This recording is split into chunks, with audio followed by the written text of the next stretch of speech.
Mumbai Ahmedabad highway પર જે જાનિયા લઈને એક ટ્રક અને કન્ટેનર જેમાંથી વચ્ચે થયેલા જોરદારમાં ટક્કરમાં 12 લોકોના ઘટનાસ્થળે જ મોત નીપજ્યા છે. આ દુર્ઘટનામાં 25 થી વધુ લોકો ગંભીર રીતે ઘાયલ થયા હોવાના અહેવાલ મળી રહ્યા છે. જે આ ખુશીનો માતમ ફેરવાય પ્રાપ્ત વિગત અનુસાર એક આઈશર અને ટ્રક માં સવાર થયેલા જાનીઓને જઈ રહ્યા હતા. આ દરમિયાન પાલઘર જિલ્લામાં હાઈવે પર તેમની ટ્રક કન્ટેનર સાથે અથડાઈ.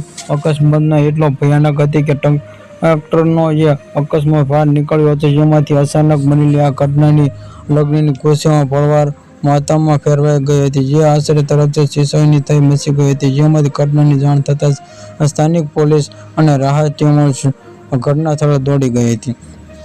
ઘાયલોને તાત્કાલિક નજીકની હોસ્પિટલમાં સારવાર અર્થે ખસેડવામાં આવ્યા છે, જેમાંથી કેટલાક હાલત ગંભીર હોવાનું જણાવી રહ્યા છે. પોલીસે આ અકસ્માતનો ગુનો નોંધીને તપાસ શરૂ કરી છે. આ દુર્ઘટના જેમાંથી ડ્રાઈવરની પણ બેદરકારી કારણે થઈ છે કે વાહન આવેલી કોઈ ટેકનિકલ ખામી લીધે. Subscribe my channel, like, share.